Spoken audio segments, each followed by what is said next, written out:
Assalamualaikum warahmatullahi wabarakatuh. Halo adik-adik, kenalin nama saya Rahadian Rizky Febriansyah atau bisa panggil saya Kak Brian. Dalam pembelajaran ekonomi kali ini, kita akan belajar mengenai ketenaga kerjaan. Sebelumnya adik-adik, perlu kita ketahui dulu terkait indikator pembelajaran, kemudian kompetensi dasar, dan tujuan pembelajaran kita.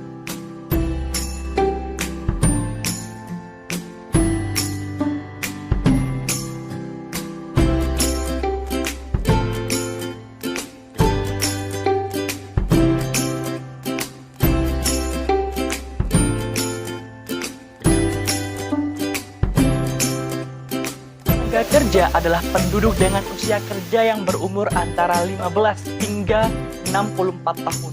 Atau menurut Sumitro bahwa tenaga kerja adalah semua orang yang mampu atau bersedia dan sanggup untuk bekerja, termasuk juga yang menganggur. Tenaga kerja terbagi dalam dua, yaitu yang pertama, angkatan kerja. Angkatan kerja ini adalah penduduk dalam usia kerja, yakni 15 tahun ke atas, baik yang bekerja maupun yang tidak bekerja. Biasa disebut dengan usia produktif. Menurut BPS pada tahun 2010, bahwa penduduk usia kerja yang bekerja atau yang sedang mencari pekerjaan. Kemudian yang kedua, bukan angkatan kerja. Orang yang sedang menempuh pendidikan, mengurus rumah tangga, lanjut usia, cacat jasmani, dan setiap orang yang tidak melakukan kegiatan apapun yang dapat digolongkan sebagai sebuah pekerjaan. Jenis angkatan kerja berdasarkan kerjanya dibagi menjadi tiga. Yang pertama, bekerja penuh. Angkatan kerja yang menggunakan jam kerja dengan penuh ketika bekerja yaitu sekitar 9 hingga 10 jam per hari. Kemudian contoh yang kedua adalah setengah menganggur, yakni yang menggunakan waktu kerjanya kurang dan dapat ditinjau dari jam kerja, produktivitas kerja, dan juga pendapatan, atau mereka yang bekerja kurang dari 35 jam dalam seminggu. Selanjutnya, yang ketiga, pengangguran, yaitu termasuk dalam golongan angkatan kerja, tetapi mereka tidak memiliki pekerjaan dan sedang mencari pekerjaan. Kemudian yang selanjutnya adalah kesempatan kerja. Kesempatan kerja adalah keadaan yang menggambarkan ketersediaan lapangan kerja untuk pencari kerja.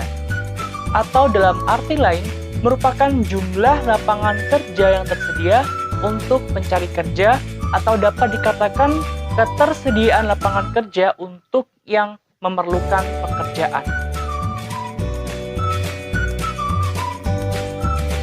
Kemudian jenis kesempatan kerja yang pertama, kesempatan kerja permanen.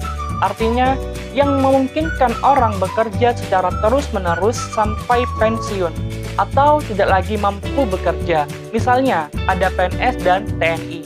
Kemudian yang kedua adalah kesempatan kerja temporer. Artinya, yang memungkinkan orang yang bekerja dalam waktu singkat lalu menganggur dan atau mencari kerja lagi. Contohnya dalam hal ini adalah pegawai swasta dan pegawai kontrak. Kemudian, jenis tenaga kerja. Yang pertama, tenaga kerja terdidik. Adalah tenaga kerja yang mendapatkan keahlian atau kemahiran pada suatu bidang melalui pendidikan. Contohnya ada guru dan dokter. Kemudian, yang kedua, ada tenaga kerja terlatih. Jadi, yang memiliki keahlian dalam bidang tertentu. Contohnya adalah montir, kemudian ada supir dan pelukis. Kemudian yang ketiga, tenaga kerja tidak terdidik dan terlatih. Artinya, tenaga kerja ini mengandalkan tenaga saja. Contohnya dalam hal ini ada buruh, kuli, dan tukang becak. Selanjutnya, tenaga kerja kerohanian. Artinya, yang pekerjaannya adalah banyak menggunakan proses pemikiran, gagasan, dan ide. Contohnya ada direktur, kemudian konsultan, dan manajer. Dan yang selanjutnya ada tenaga kerja jasmaniah. Artinya adalah tenaga kerja yang pekerjaannya menggunakan tenaga fisik. Contohnya ada penyapu jalanan dan pekerja bangunan. Bagaimana adik-adik? Sekarang kita sudah tahu nih apa itu tenaga kerja, angkatan kerja, dan kesempatan kerja. Cukup sekian pembelajaran kita hari ini ya. Selanjutnya silakan adik-adik membuat mind mapping tentang materi ketenaga kerjaan. Jangan lupa tetap menjaga 3M, memakai masker, menjaga jarak aman, dan mencuci tangan. Key to overcome crisis is passion, courage, self-discipline, adaptation, and alertness.